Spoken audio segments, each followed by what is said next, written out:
Bom dia a todos.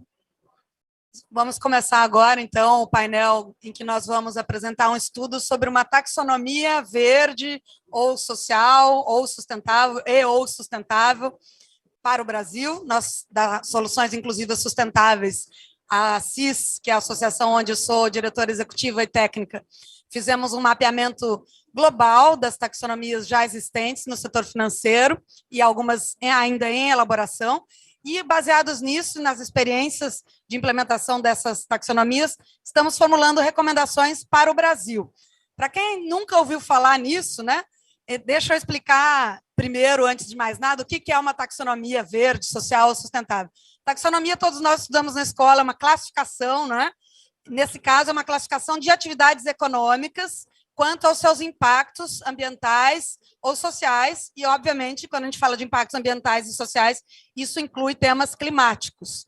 No caso da taxonomia que nós estamos propondo, ela classifica não apenas atividades que possam ter impacto positivo no meio ambiente e na sociedade, e para a mitigação e adaptação às mudanças climáticas, mas também atividades que têm impactos negativos e devem ter o seu financiamento reduzido, incentivos a elas reduzidos, se a gente quiser tornar a nossa economia sustentável.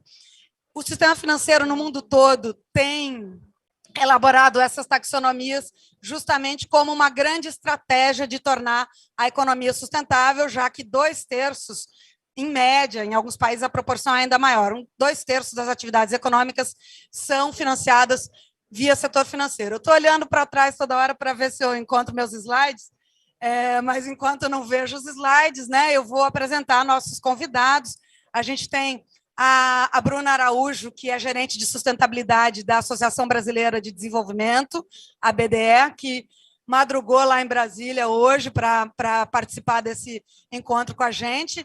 A BDE é a Associação Brasileira das Instituições Financeiras de Desenvolvimento, bancos de desenvolvimento, agências de fomento. Então, o maior associado deles, mais importante, é o BNDES, mas o Banco do Brasil também é associado, e uma série de instituições estaduais e regionais de desenvolvimento, como o BDMG, como o BASA, que é o Banco da Amazônia, o Banco do Nordeste Brasileiro, o Banco da Região Sul, BRDE, Banco de Desenvolvimento da Região Sul, etc. O deputado Zé Silva é deputado por Minas Gerais, é um deputado federal bastante atuante na agenda ambiental, ele é membro da Comissão de Meio Ambiente na Câmara dos Deputados, foi reeleito agora por Minas Gerais, e ele é engenheiro agrônomo de formação, servidor da Emater, então tem toda uma carreira, uma experiência técnica no setor agrícola, e também conhece bastante bem as agruras do setor de mineração, por conta do estado de origem dele, acompanhou bastante a tragédia de Brumadinho, etc., e vai debater conosco esse estudo. A Sandra Guzmán é fundadora da Rede Latino-Americana de Financiamento Climático, GFLAC, ela é mexicana, mestrado na Universidade de Nova York, e está inserida aí por dentro do UNFCCC, né, do sistema da ONU da Convenção Quadro das Mudanças Climáticas, e fez a gentileza de aceitar esse desafio de debater também esse estudo conosco. O México está elaborando uma taxonomia, né, Sandra, inclusive uma taxonomia que contempla aspectos sociais, o que não é sempre que é feito assim, mas eu estou com o México, que esse é o caminho certo. Somos América Latina, não somos Europa. Temos que cuidar das questões sociais junto com as questões ambientais. Vamos lá, então. Nosso estudo, basicamente, gente, ele apresenta 10 recomendações, 10 princípios para a elaboração de uma taxonomia verde, social e ou sustentável para o Brasil. São esses os 10 princípios que a gente está defendendo. Eu vou explicar cada um deles rapidamente, né, no slide, e depois vamos ouvir nossos 3 convidados e espero termos tempo para algumas perguntas. O estudo está indo para o site nesse instante, minha equipe no Brasil está colocando online nesse instante. Quem quiser dar uma olhada no estudo na íntegra já pode fazer isso no site da CIS. Primeiro princípio, primeira recomendação que nós fazemos é que uma taxonomia precisa definir claramente quais são os objetivos ambientais e sociais que ela busca atingir, tá? Diferente do que, por exemplo, Elon Musk defende, a gente vê na imprensa, né, ele defendendo, porque essa agenda ESG, que é a sigla para ambiental, social e governança, tem que focar apenas em redução de emissões de gases de efeito estufa. Não é bem assim, né? Se a gente reduz as emissões, mas a gente também destrói as fontes naturais de captura de emissões, como é o caso do Brasil, que a gente faz com o desmatamento, você continua no mesmo lugar, né? Também não é bem assim, porque, eventualmente, algumas fontes de energia renováveis, elas causam impactos muito adversos, extremamente adversos na biodiversidade, e as baterias de carros elétricos, os painéis solares, entre outros, são bons exemplos disso, né? Então, a gente propõe uma definição que faça uma abordagem integrada e que defina vários objetivos ambientais e sociais, né? Não se reduzindo aos climáticos, e que verifique também como que determinada tecnologia, determinada atividade econômica, ela afeta as demais, né? Ela pode contribuir para um objetivo aqui, mas pode ter efeitos adversos num objetivo acolá. Então, a gente propõe uma abordagem ampla e integrada de objetivos ambientais e sociais, né? Uma abordagem social bastante forte também, porque, como todos sabemos, todo mundo que está aqui da sociedade civil organizada conhece bem esse conceito, a camada da população e do planeta que menos contribuiu para as mudanças climáticas é a que mais sofre os seus efeitos, né? Então, como é que a gente pode falar de mudança climática sem considerar aspectos sociais? Isso não é possível.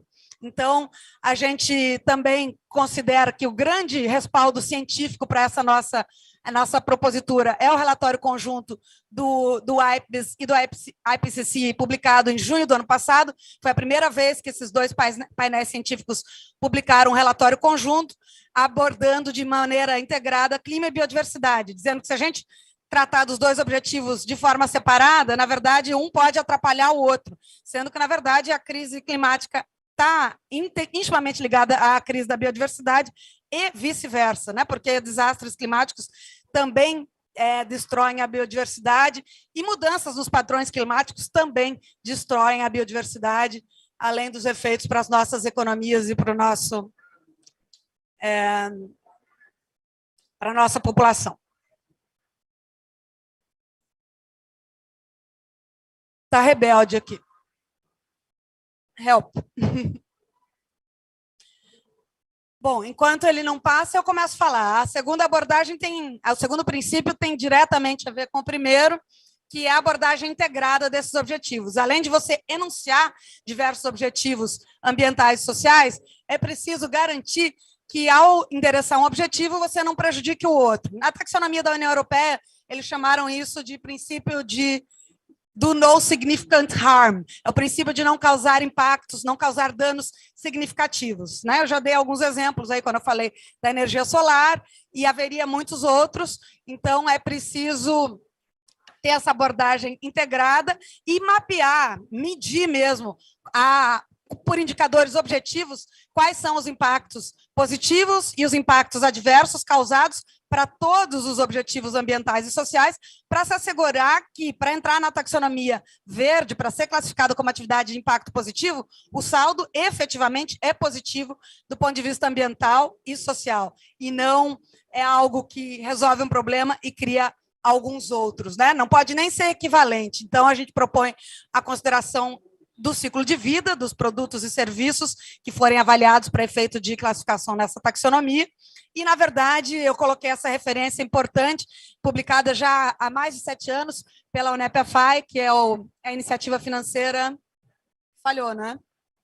Iniciativa financeira do PNUMA, chamada Positive Impact Finance, que já propunha que, para você classificar uma atividade como de impacto positivo, primeiro é preciso identificar e mitigar todos os impactos negativos. Só assim é possível que a atividade receba o rótulo de atividade com impacto positivo. Terceiro princípio, é um princípio bastante importante na estruturação de qualquer taxonomia e diz respeito ao foco. O que a gente vai classificar? É uma atividade econômica, é um setor econômico por inteiro, é uma tecnologia, é um projeto ou é uma empresa? Na verdade, quase todas as atividades econômicas elas podem ser exercidas de forma mais ou menos sustentável. Então, não é adequado imaginar que você vai fazer essa classificação apenas com base no setor econômico. As classificações existentes no Brasil e no mundo todo, no Brasil a gente tem o CNAE, né? Cadastro Nacional de Atividades Econômicas, elas não foram pensadas de acordo com impactos ambientais e sociais, elas foram pensadas de uma maneira exclusivamente descritiva. Então, não é possível imaginar, eu vou olhar o código CNAE e vou classificar como verde, como vermelha, quando causa impacto negativo, como amarela, quando é neutro. Não é suficiente. É preciso definir indicadores dentro de cada setor econômico e fazer classificações dentro de cada setor econômico.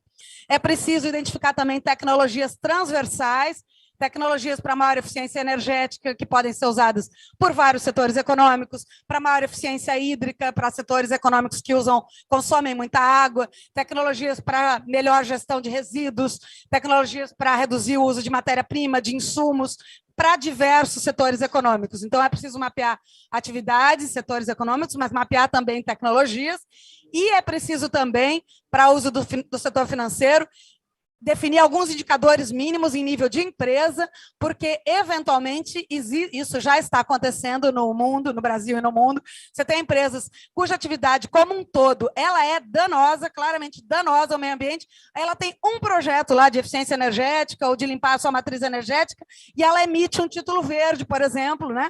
É o que se chama de greenwashing, sendo que, na verdade, eventualmente, ela não está sequer cumprindo a legislação. E cumprir a legislação, para começo de conversa, não pode ser classificado como verde, porque isso é o mínimo. Isso tem que ser um pré-requisito para entrar na taxonomia. Agora, para ser classificado como verde, tem que fazer algo além do que a legislação exige, algo relevante, né? Tem que haver uma contribuição substancial. O princípio da contribuição substancial também é um princípio que está na taxonomia europeia e em várias outras taxonomias já existentes. Então, é preciso ter esse enfoque amplo. Em relação à definição de setores, não é fácil fazer uma definição aprofundada de indicadores econômicos por setores econômicos. Então, nessas recomendações para uma possível taxonomia brasileira, a gente propõe também alguns critérios, né? Claro que não poderia faltar como critério quais são os setores que têm maior impacto ambiental, maior impacto social, né? Impacto em emissões de gases de efeito estufa, impacto na redução ou aumento da captura de gases com efeito estufa, por exemplo, mas também na biodiversidade, na preservação ou não de recursos hídricos e tantos outros, na prevenção e combate à poluição, etc. Como é que isso é um critério, mas não deve ser o único. Quais são os setores que são mais relevantes no nosso PIB? Quais são os setores mais relevantes na nossa arrecadação? Quais são os setores que geram mais empregos, né? Quais são os setores que exportam mais? São setores que não podem ficar de fora da taxonomia.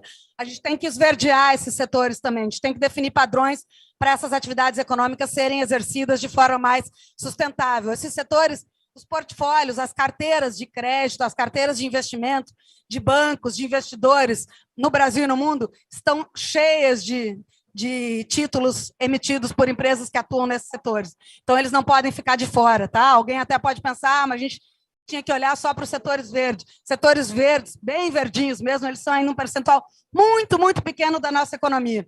Então, a gente tem que olhar também para os setores que têm grande impacto, para esverdear esses setores, para que essas empresas adaptem, modernizem o seu modelo de negócio.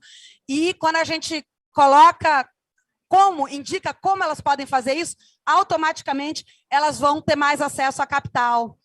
E esses setores novos que estão surgindo, tecnologias verdes, normalmente são setores que não têm histórico econômico financeiro. Então, é muito importante incluí-los nas taxonomias para que o setor financeiro tenha mais segurança de que vale a pena investir nessas novas tecnologias verdes, nessas tecnologias que causam impacto social positivo, que vale a pena, que elas não são arriscadas tecnicamente, não têm histórico apenas porque foram desenvolvidas agora, mas... E quando você cria essa classificação, dá essa segurança para o setor financeiro, que é avesso a risco financeiro, normalmente, por razões óbvias, eles querem investir em atividades que já demonstram que são lucrativas. São lucrativas financeiramente, mas não são do ponto de vista socioambiental.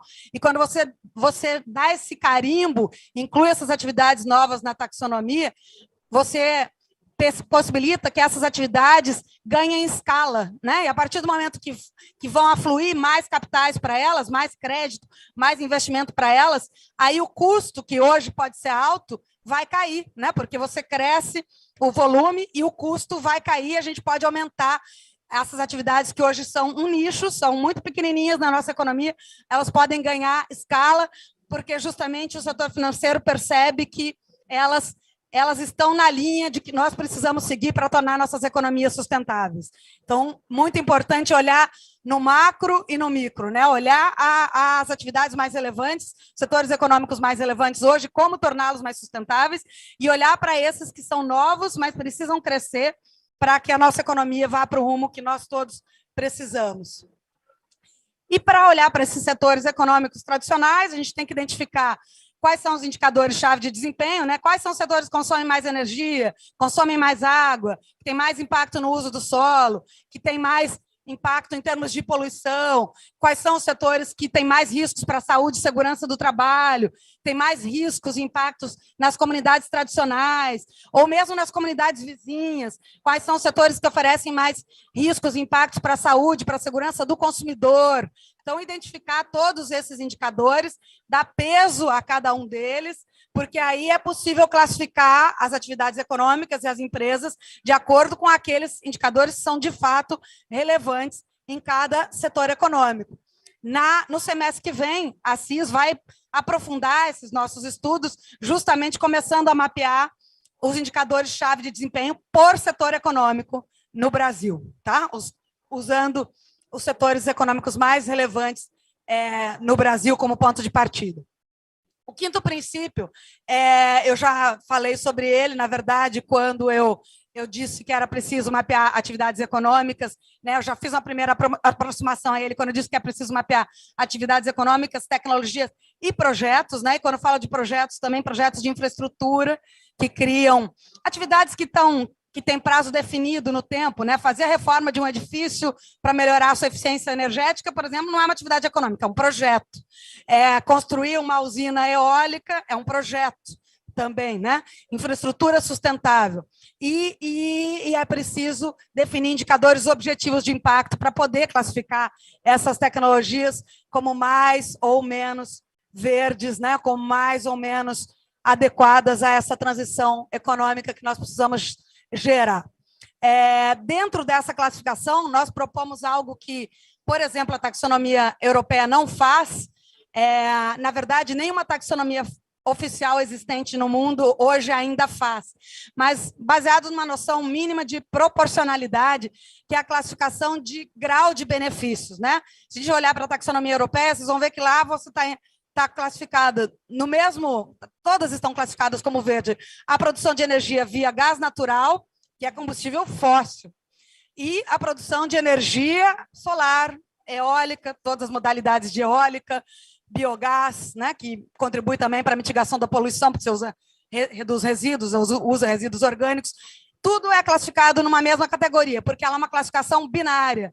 A gente propõe uma classificação que tenha tons, então vai do verde claro até o verde escuro, e que tenha também atividades de transição, né, as atividades que elas eram muito vermelhas, mas já melhoraram ali a sua eficiência energética, a sua matriz energética, que era muito suja, já está mais limpa, elas já melhoraram as condições de saúde e segurança do trabalho dos seus trabalhadores, por exemplo, e aí elas estão rumando a transição. Então, a gente propõe uma taxonomia que tenha 7 níveis, tá? Que vai do vermelho escuro, vermelho, vermelho claro, amarelo, essas que têm impactos positivos e negativos que se equivalem, podem ser classificadas como neutras, e as categorias do verde claro, verde e verde escuro. Lá no verde escuro tem que entrar as atividades que causam múltiplos benefícios para vários objetivos ambientais e para vários objetivos sociais também. É disso que a gente precisa no nosso país, né? É para aí que a gente precisa caminhar. Ficar de olho no meu tempo. Sétimo princípio, isso também é um tema muito esquecido nas taxonomias no mundo todo, mas quando você pensa em classificação de impactos ambientais e também sociais, quando a gente pensa em comunidades tradicionais, né? Estou vendo as comunidades indígenas aí, como é que a gente pensa em classificar atividade econômica sem olhar para o local? Não é possível isso, né? Como é que a gente pensa em olhar para risco hídrico, que é o principal risco climático no Brasil, não sei se todos têm ciência disso, o principal risco climático no Brasil é risco hídrico, né? A estiagem no Brasil está ficando cada vez mais prolongada, cada vez mais intensa. Temos enchentes também, mas o principal é o risco hídrico. Café em Minas Gerais, por exemplo, que eu diga, e várias outras culturas que já estão perdendo produtividade porque o clima está se tornando cada vez mais quente e seco. E isso está diretamente atrelado ao local. Então, algumas taxonomias já existentes começaram a perceber a importância do local quando a gente fala de adaptação a riscos climáticos, né? Quando a gente fala dos riscos climáticos físicos, porque a adaptação tem que olhar para o local. Como é que o meu local é impactado pelas mudanças climáticas? Agora, a gente precisa olhar para o local em relação a todos os objetivos relacionados à biodiversidade, seja ela terrestre ou aquática, né, água doce ou mar, e para comunidades tradicionais também. Então, olhar para o local, num país continental como o Brasil, mais ainda, né, com biomas tão distintos, características naturais tão distintas, é absolutamente essencial. E a gente já tem alguns instrumentos. A gente tem zoneamento econômico-ecológico, muitos estados do Brasil já têm esse zoneamento concluído, e pode ser concluído onde não foi ainda, precisa ser concluído, porque é fundamental levar isso em conta, levar em conta o local onde a atividade econômica se exerce, para que ela possa ser classificada como mais ou menos verde, ou vermelha, ou amarela, etc. E para que serve, né? Na verdade, eu falei até agora que uma taxonomia elaborada normalmente para uso do setor financeiro, mas pode ser usada até para muito mais do que isso, né? No setor financeiro, existe utilidade para você carimbar linhas de crédito verdes, né? Hoje os bancos adoram dizer que oferecem muitas linhas de crédito verdes, mas eles definem isso de acordo com critérios que cada banco define. Normalmente eles estão até divulgando quais são esses critérios hoje. A gente encontra frameworks de finanças sustentáveis nos sites deles, dizendo quais são os critérios que eles utilizam para classificar uma atividade como verde, mas é evidente que existe um enorme conflito de interesse, né? Eles têm interesse de dizer que o máximo possível do que eles financiam é verde. Se a gente tiver uma taxonomia que vai ser usada para todo o setor financeiro, a gente pode aí sim comparar o quanto verde é o portfólio de crédito ou o portfólio de investimentos de cada banco.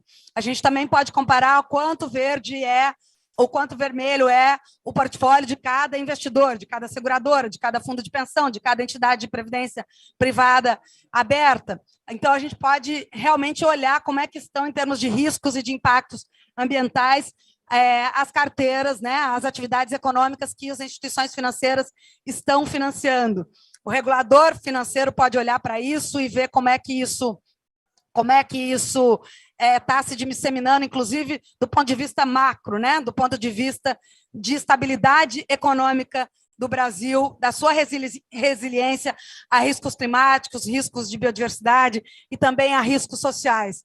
Além disso, quando você tem uma taxonomia consistente, você também permite que fundos de investimento, produtos financeiros em geral, possam receber um rótulo confiável, possam receber um rótulo em que nós, consumidores, pequenos ou grandes investidores, poupadores, possamos saber que aquele dinheiro está sendo investido realmente em atividades que, no mínimo, não causam danos ambientais ou que recebem o rótulo de verde, de causar impacto positivo, um rótulo assegurado porque foi embasado numa taxonomia robusta, tecnicamente robusta, que isso não é greenwashing, que isso não é maquiagem verde.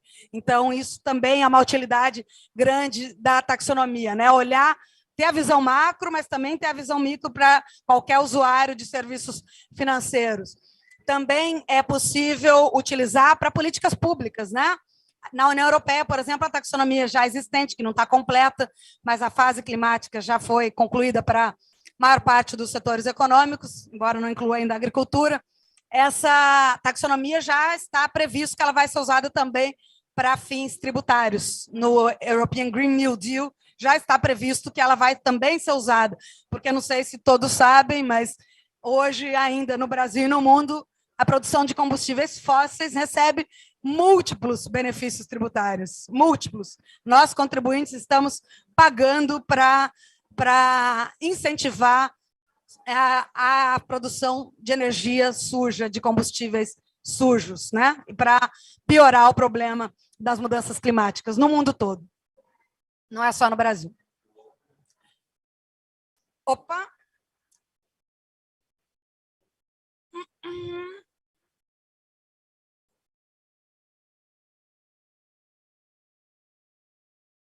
Últimos dois princípios, como fazer isso, né? Como fazer isso? Basicamente, é preciso estar embasado em critérios científicos, em critérios técnicos, científicos robustos. A CIS vai elaborar uma contribuição, mas obviamente que nós vamos submeter os nossos próprios estudos a consultas públicas e os órgãos competentes, quando efetivamente encampar essa agenda, precisam fazer isso muito, né? Dialogar com a academia, dialogar com organizações da sociedade civil, dialogar com o setor produtivo, dialogar com todos os entes públicos competentes, nas 3 esferas da federação no Brasil, né? Federal, estadual e municipal, e dialogar mesmo, não é só fazer consulta pública para inglês ver e nem responde, nem analisa, nem considera. Dialogar mesmo, dar resposta, debater alternativas, debater tecnicamente para chegar à melhor solução. Então, isso é o princípio básico. Isso precisa ser feito a cada atualização. Taxonomias verdes, sociais ou sustentáveis, elas precisam ser atualizadas à luz da evolução tecnológica.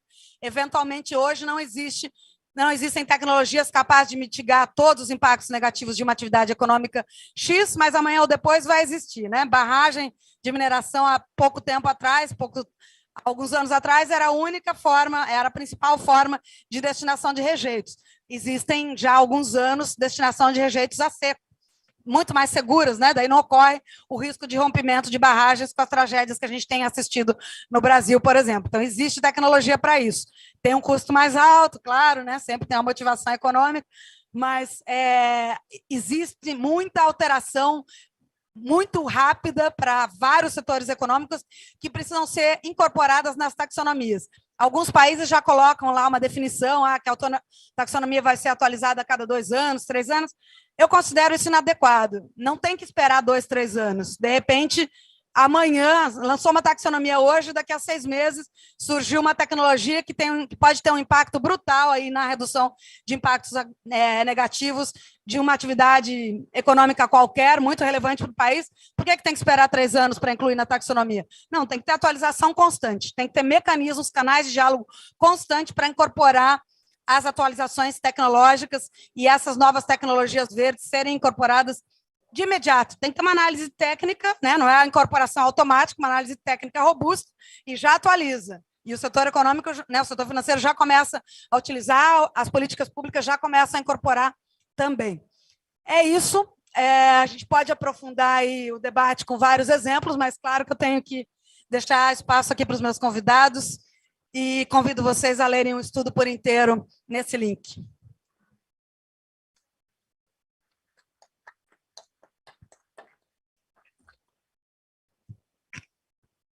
Alô, alô. Yeah. Bruna, vamos começar com a Sandra e daí você é a próxima, tá bem? Muito obrigada. Me desculpo, eu não falo português. Sou de México. I'm going to speak in English. Então, eu vou falar em inglês. Em primeiro lugar, muito obrigado pelo convite para participar dessa conversa. E eu gostaria de começar com um ponto. O que nem a Luciana estava falando, nós estamos num momento muito interessante na história quando nós falamos com o setor financeiro. Nós tivemos regras de financiamento claras nos últimos 70 anos e 20 anos atrás, o engajamento do setor financeiro era completamente novo. Só de pensar em mudar o setor financeiro era, não vai acontecer, o setor financeiro não vai ser parte desse caminho, porque eles, na verdade, causam o problema. Mas foi a luta de muitas organizações, instituições que estão pressionando as instituições financeiras. Por isso, agora nós estamos falando sobre taxonomia. E por que a taxonomia é tão importante? Porque é um elemento da transparência. A transparência foi um dos principais elementos. Quem sabe onde está o dinheiro? Só o setor financeiro. Só eles sabem onde tem dinheiro. A gente não sabe disso, mas esse é exatamente um dos problemas. Se nós não sabemos, nós como população não sabemos aonde está o dinheiro, vai ser muito difícil mudar a trajetória, mudar as políticas, e por isso a criação de uma taxonomia é uma questão muito importante dos nossos direitos para entender exatamente aonde está o dinheiro. E não somente isso, isso vai nos ajudar a compreender melhor quanto está sendo investido nas ações que estão causando o problema e em ações como combatê-los. Isso é uma ferramenta que os cidadãos estão utilizando e promovendo, porque agora nós sabemos que o setor financeiro, junto com os políticos, estão alarmados. E isso é muito importante para nós, isso temos que considerar. Esses investimentos que foram alocados são o problema. Mas eu diria que nós temos ainda dois desafios pela frente nesse processo. Nós temos agora a taxonomia na União Europeia e agora nós estamos adaptando ela em diferentes países, na América Latina, México, Colômbia, todos nós estamos fazendo esse trabalho, mas é muito difícil. A taxonomia da União Europeia não é perfeita, assim como a Luciana falou, inclui, por exemplo, gás natural e agora energia nuclear como investimentos sustentáveis. Isso é uma grande disputa no mundo inteiro. Então, por isso, nós temos que criar taxonomias adequadas que correspondem às realidades. É mais importante ainda criar regulamentos. Nós podemos ter taxonomia como uma ferramenta para classificar os investimentos, mas isso também precisa ser uma obrigação. Então, até o momento, muitas instituições estão reportando isso como uma abordagem voluntária, estão fazendo isso voluntariamente, o que é bom para um primeiro passo, mas se somente as instituições privadas podem fazer isso voluntariamente, nós não vamos mudar o sistema. Nós temos que criar regras e temos que obrigar todas as instituições financeiras para implementar essa taxonomia. E precisamos de instituições que possam monitorar esse processo, que possam falar que eles podem falar, estamos investindo em questões de sustentabilidade, mas quem está fazendo realmente o monitoramento? Como nós podemos criar instituições e sistemas monetários que permitem a verificação se isso realmente está acontecendo? Eu gostaria de compartilhar o nosso índice. É uma ferramenta que vai ajudar a monitorar não somente quanto os países estão investindo em financiamentos públicos, mas vai ajudar a nos entender quanto estão investindo em atividades com altas emissões de carbono. Então, agora a gente sabe quanto está entrando nos países de fontes sustentáveis ou de alto carbono. Então, muito da nossa economia está realmente apoiada em combustíveis fósseis. Uma grande parte das nossas receitas no México vem de combustíveis fósseis e nós precisamos desse dinheiro para investir em saúde, educação. Então, como é que nós podemos realmente ter novos investimentos e precisamos de novas ações? Eu só gostaria de compartilhar os resultados aqui na nossa tela. Eu vou só falar sobre os resultados também sobre o Brasil. Isso pode ser relevante.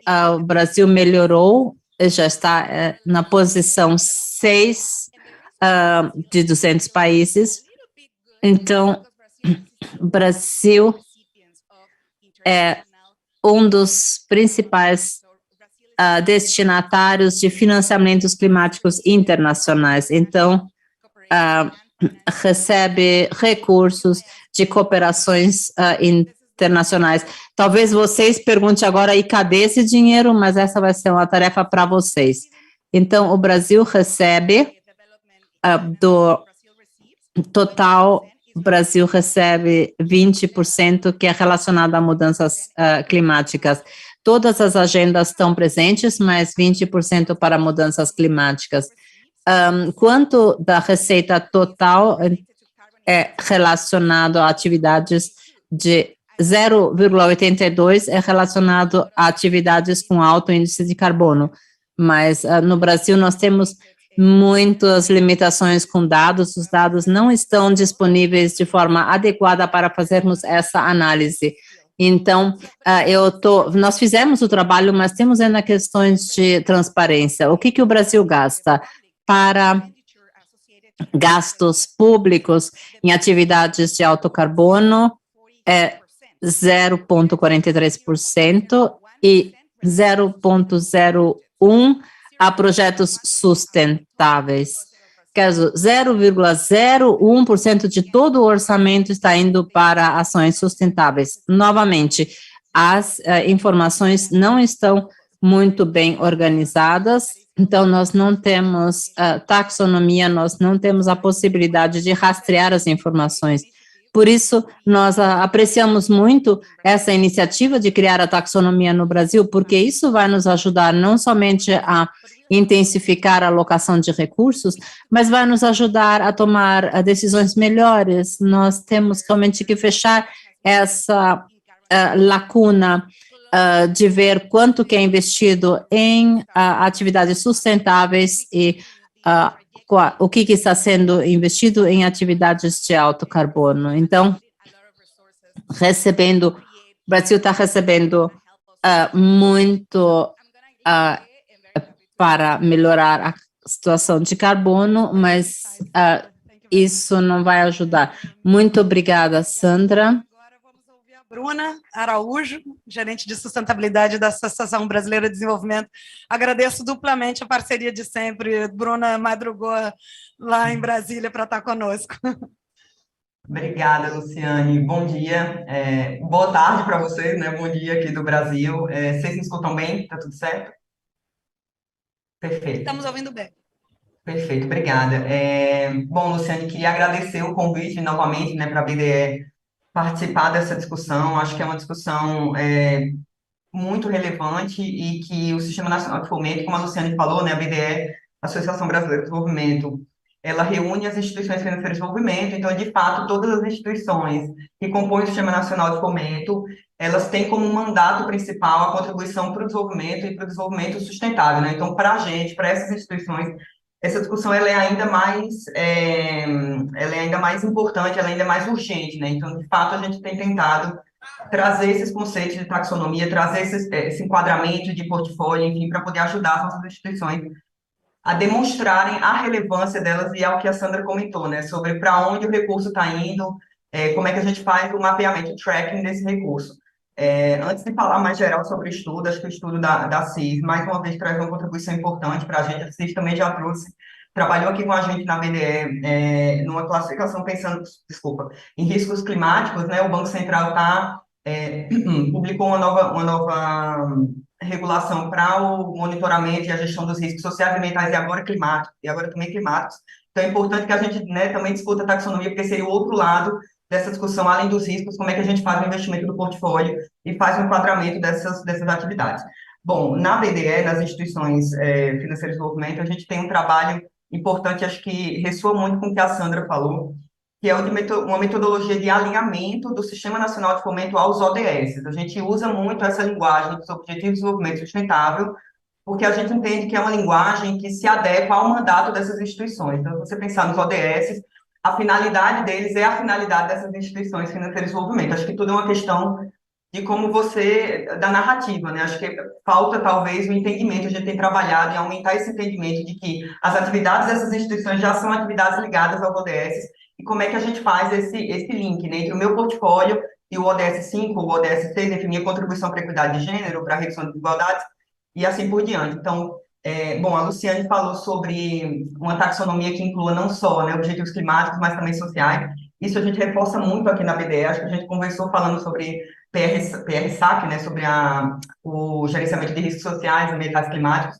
Isso é super importante para as nossas instituições. Acho que a gente não tem como trabalhar só com a agenda de clima. Obviamente, a agenda de clima ela tem uma relevância enorme, mas a agenda social também é muito importante para países em desenvolvimento como o Brasil, e acho que é grande parte do portfólio dessas instituições de desenvolvimento. Então, isso tem que estar numa taxonomia verde. Ela, não sei se verde se enquadraria, né, seria o melhor termo para isso, mas talvez uma taxonomia sustentável que inclua ali componentes também sociais. E essa metodologia que a gente tem desenvolvido aqui na BDE, do Sistema Nacional de Fomento, ela busca fazer o alinhamento, investigar o alinhamento da nossa carteira, do nosso portfólio com os ODS. Então, a gente fez um matching de palavras, são termos que são utilizados para classificar os ODS, e a gente analisou o portfólio das nossas instituições, toda a carteira de investimento das instituições, para fazer o cruzamento entre o investimento e os ODS. Então, a gente deve publicar esse estudo até o final do ano, é uma parceria com o PNUD, né, o UNDP, e a ideia é que a gente traga essa contribuição de para onde o recurso está indo, né? Quais são os recursos do Sistema Nacional de Fomento, eles estão financiando que tipo de atividades ligadas a quais ODS. Então, acho que já ajuda um pouco no que a Sandra comentou sobre transparência, sobre dificuldade de dados, mas, mais uma vez, esse é um esforço do Sistema Nacional de Fomento, né? Então, é um pedaço ali do sistema financeiro. Então, a gente tem que pensar como é que a gente casa as instituições financeiras de desenvolvimento com as outras instituições do sistema de fomento, desculpa, do sistema financeiro, e aí a gente consegue, de fato, dar um panorama de como quais são, para onde os recursos estão indo, né, do sistema financeiro brasileiro. Então, acho que esse é um trabalho que está muito refletido no estudo da Luciane, né, sobre como a gente cria uma taxonomia que seja adequada para o sistema financeiro e não necessariamente para uma instituição, não é um framework sustentável de uma determinada instituição ou de um agrupamento de instituições. Acho que essa é uma discussão, perdão, super relevante para a gente poder ter dados que sejam comparáveis, a gente poder ter, de fato, um full picture da nossa situação no Brasil, e a gente consiga se comparar aos demais também.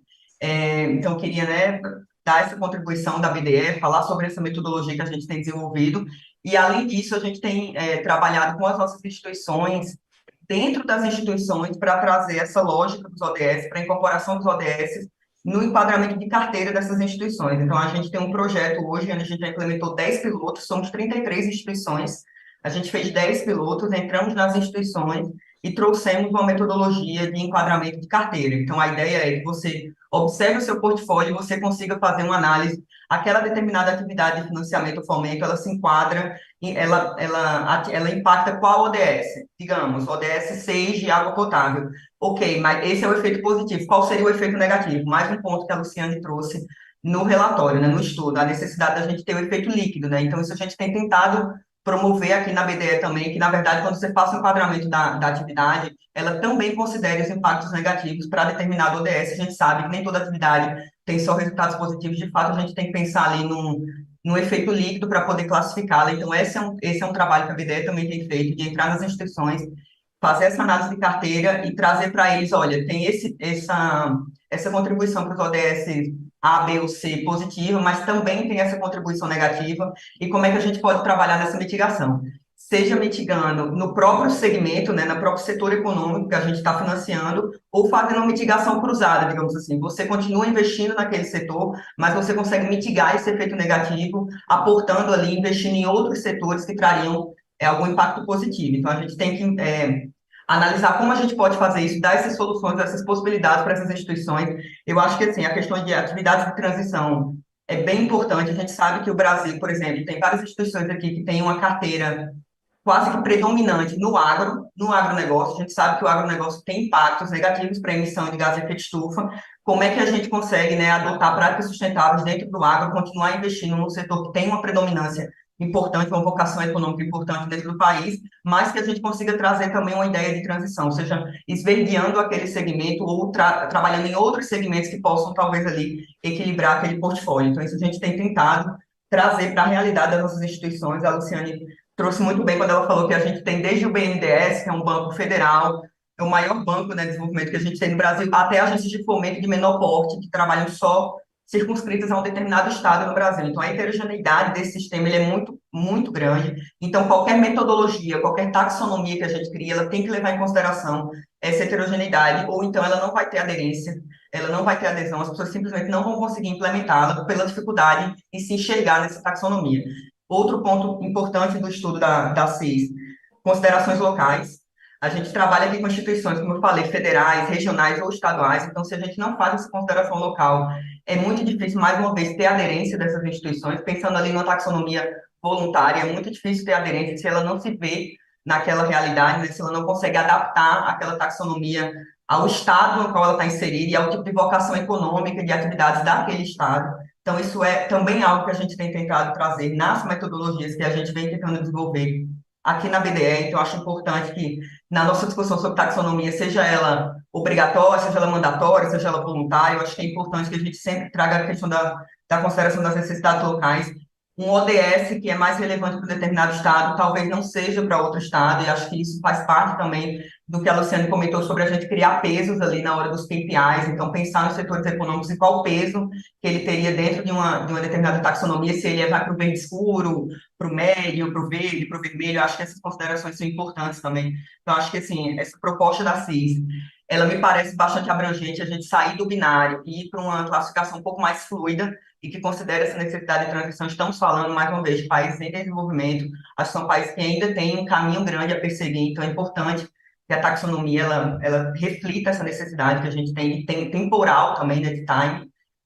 Bom, e as instituições do sistema têm feito esse esforço, acho que desde 2018, 2019, essa agenda tem crescido muito, muito dentro das instituições financeiras de desenvolvimento, e a ideia é que, sem uma taxonomia, sem uma classificação, seja ela ligada ao ODS, seja ela ligada a setores econômicos, não importa qual é o tag específico, o enquadramento específico, sem isso, essas instituições não conseguem, a gente percebeu que elas não conseguem demonstrar para a sociedade a relevância do trabalho delas. Então, é de fato importante que a gente trabalhe em taxonomia, não só para fluxo de investimento, para poder direcionar o trabalho dessas instituições nos setores que a gente considera prioritário para o país, ou estratégico para o país, mas também para que elas se vejam nessa agenda e elas demonstrem a sua importância nessa agenda. Então, acho que é fundamental que a gente, de fato, tente chegar ali no mínimo denominador comum, que não seja só para o Sistema Nacional de Fomento, seja para o sistema financeiro, e aí, obviamente, o Sistema Nacional de Fomento está dentro e tem como contribuir com essas metodologias que a gente vem desenvolvido na BDE, então a gente fica à disposição da CIS, né, e do debate aqui para a gente poder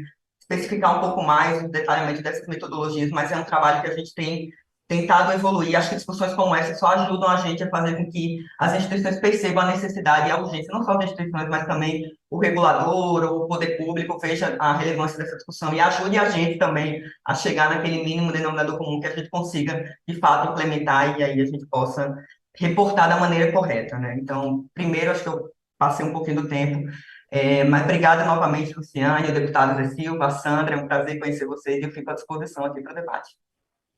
Super obrigada, Bruna. Foi ótimo, muito interessante as suas considerações e fico feliz que com esse feedback positivo que a gente está no bom caminho e vamos continuar essa parceria que vai dar trabalho. Tudo isso que a gente está propondo, a gente sabe que está no bom caminho, mas dá trabalho. E muita gente vai ter que se envolver para chegar no nível de detalhe. Vamos ouvir agora o deputado Zé Silva. Bem, bom dia a todos nós aqui no Brasil, né? E já boa tarde aqui. Agradecer e cumprimentar a Luciane pela iniciativa, agradecer todo o pessoal aqui do Hub, em nome do Gustavo. É um prazer estar aqui com a Bruna, lá no Brasil, a Sandra, está aqui o vereador do Rio, o William Siri, o deputado Bacelar da Bahia e o Zé Ayrton, lá do Ceará.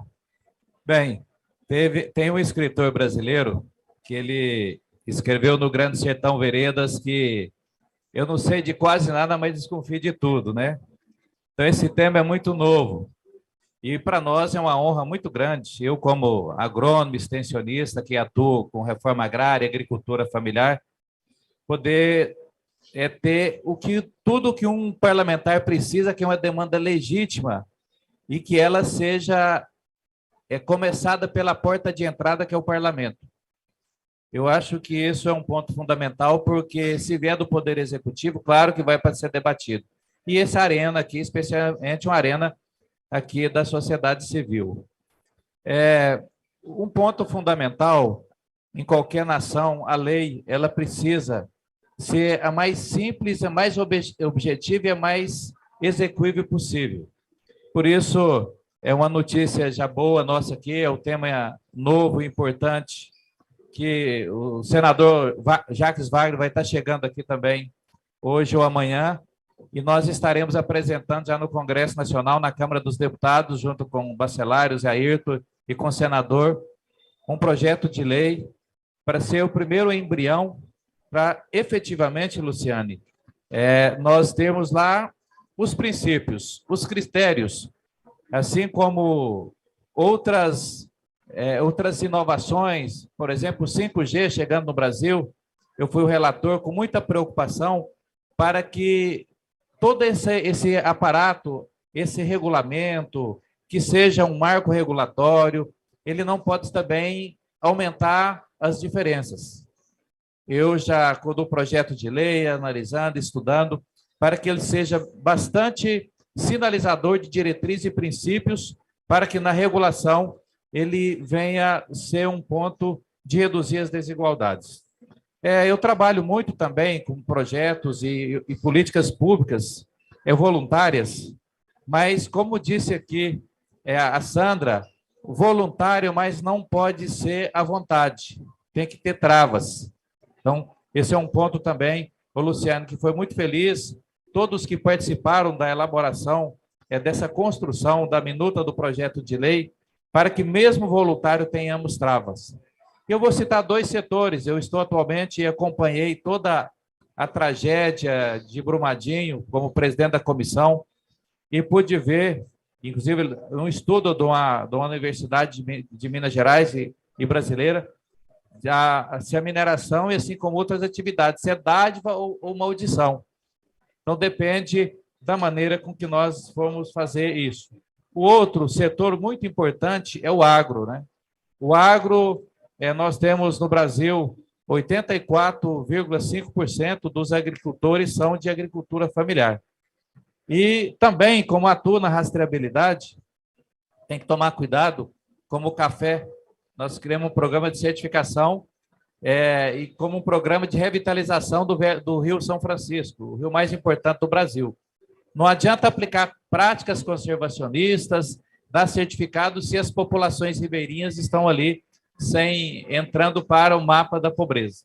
Então, esses pontos que, com certeza, são fundamentais, e um outro que foi citado aqui, me permita mais uma vez citar aqui, quando a Sandra disse dos recursos que nós recebemos, nós temos lá inúmeros bancos de dados, e nessa minuta, especialmente na regulamentação, Luciano, é fundamental, por exemplo, o cadastro ambiental rural, quando se fala de agro, você citou o zonamento econômico ecológico e outros bancos de dados, desde a década de 70, especialmente no INCRA, no IBAMA, que serão sinalizadores e que, bem utilizados, com certeza, aquela cifra do agente financeiro que investe em projetos, independente do matiz da cor verde, que é 0,1000 de ré, eu costumo afirmar, e faz uma propaganda muito grande. Então, é fundamental, nesses princípios, e especialmente nessas diretrizes do projeto de lei, eles sejam muito claros, objetivos, de forma que não tenhamos a aumentar as diferenças. Mas quero agradecer a oportunidade e convidar todos, né, a nos ajudar a minuta do projeto ao tramitar pelas comissões, que ela seja melhorada e seja a melhor legislação possível, e cumprimentar a Luciana, a Sandra, pela iniciativa e agradecer a oportunidade de ter tudo que um parlamentar precisa. Demanda legítima, que ela realmente venha para melhorar a vida das pessoas. Excelente, foi objetivo e nem precisei avisar do tempo. A gente tem alguns minutinhos ainda para debate, gente. Vamos aproveitar, a gente pode debater, conversar informalmente depois, mas quem quiser perguntar aqui agora, fiquem à vontade. 5 minutos só. Uhum. A Sandra aqui não vai poder, ela pediu licença que ela tem outro evento daqui a 5 minutos, precisa gastar os 5 minutos no deslocamento, né, Sandra? Muito obrigada. Gustavo e... Não sei seu nome, se quiser se identificar. Yes, you can. Sure.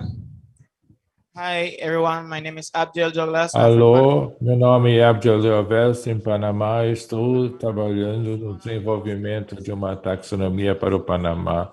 A taxonomia pode ser usada em instituições políticas ou apenas para instituições privadas. Pode ser usada, sim, em políticas públicas, com certeza. Essa é uma recomendação, por exemplo, que se você examinar o guia do Banco Mundial para o desenvolvimento de taxonomia nacionais verdes, essa é uma recomendação que está lá, utilizada tanto para o setor financeiro e para o alinhamento de políticas públicas, políticas fiscais, de aquisições. Quanto maior o uso, melhor, mas as chances de um alinhamento e que sejamos capazes de desenvolver uma economia sustentável. Eu já vi que o Banco de Desenvolvimento está presente. Eu tenho uma pergunta também. A senhora mencionou que nessa taxonomia temos que levar em consideração diferentes indicadores para as diferentes indústrias. Isso avalia, então, alguns indicadores específicos da atividade para ser incluída na taxonomia? Assim, por exemplo, na agricultura, o uso da água é um indicador, um KPI. O uso da terra também é um outro KPI, o uso de fertilizantes é um outro KPI, porque os fertilizantes baseados em nitrogênio, eles são altos emissores de gás de efeito estufa e assim por diante. Muito obrigado. Nesse caso, por exemplo, a senhora mencionou outra cultura. É importante também, e você quer identificar um projeto específico, por exemplo, levando em consideração a quantidade, eu não sei falar em inglês. la cantidad de cultivos o los mayores rubros que se cultivan en un país. Por ejemplo, en la taxonomía de Colombia, algo que estuve revisando es que ellos tomaban en cuenta los cultivos de mayor producción en su sector y en base a esos cultivos, por ejemplo, cultivo de arroz, cultivo de maíz, ellos identificaban como acciones tanto de adaptación como mitigación para poder incluirlas. I will speak KPI en específico, ¿no? Yo hablo español, no perfecto, pero sí, pero vuelvo a português Definitely. por la tradução, ok? Acho que você não estava aqui. Me compreendes em português? No, English. So when one of our principles actually Dos nossos princípios, na verdade, menciona o critério para selecionar os setores-chaves econômicos, não é? Então, os impactos ambientais e sociais é um deles, mas não os únicos. A porcentagem do PIB também é um outro critério, a porcentagem de receitas fiscais e também o número de empregos criados. E nós também temos que ir para os setores mainstream de cada economia, de cada país, para a gente poder encontrar os maiores impactos e achar as maneiras de incluir esses setores. Bem-vindo. Bem, eu acho que bem rapidinho.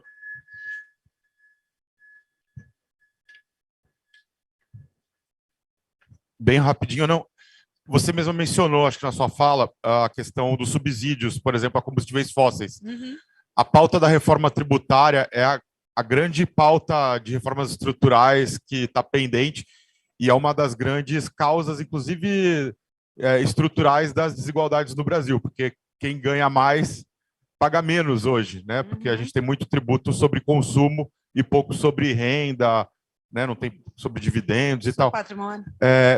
Eu queria, enfim, é uma questão complexa, mas como é que uma taxonomia poderia contribuir, né, para a gente trazer um pouco mais de justiça tributária e também critérios verdes para o sistema tributário e deixar aí já um desafio para o deputado, que acho que esse vai ser um dos grandes temas dessa nova legislatura. Quer que eu comece? Eu penso que a taxonomia pode e deve ser aproveitada para critérios fiscais, não só para definição de incentivos, mas para a própria definição da carga tributária, né? Atividades mais poluentes devem ser tributadas com uma carga mais pesada e atividades menos poluentes devem ter a sua carga tributária reduzida. E hoje isso praticamente não existe no Brasil, sobretudo em nível federal. Alguns estados, pouquíssimos, alguns municípios, pouquíssimos já começaram a levar em conta critérios ambientais na definição da carga tributária. Então está tudo por fazer, né? Eu sou totalmente favorável. Isso traz um pequeno complicador, que a gente já trocou uma ideia ontem na conversa prévia, o deputado, que para tratar daí de matéria tributária, se o projeto de lei for tratar disso, o ideal é que seja projeto de lei complementar, né? Porque aí é matéria de legislação nacional, norma geral de direito tributário, tem que ser lei complementar, o quórum é maior, mas eu penso que seria o ideal, se a gente vê que tem apetite para isso, que o cenário político leva isso em conta, né, deputado? E acho que é importante manter a neutralidade na arrecadação, né? Na situação que o Brasil está, se na verdade a gente vai tirar de um lugar e colocar em outro, não é uma forma de arrecadar nem mais nem menos, é simplesmente de integrar fatores socioambientais na tributação. Bem, realmente é complexo, é a reforma mais importante que o Brasil precisa fazer e vai pela gênese, né? O Brasil fez opção por modelo de desenvolvimento, na minha visão, equivocado, por isso que eu estou na política, para fazer parte dessa mudança, é preciso fazer. A gente tributa o consumo, como você disse, em vez de tributar a renda e patrimônio. Esse é princípio da política brasileira. A reforma tributária, estou com outros colegas parlamentares, vai ser o momento estratégico, né? Agora, resta saber se o perfil do Senado ou da Câmara, qual que vai ser mais adequado para nós fazermos entrar com essa demanda, mas nós estamos à disposição e as portas abertas lá.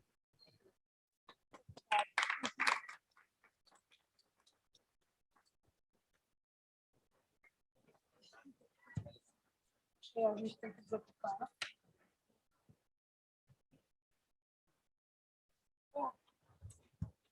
Acho que a transmissão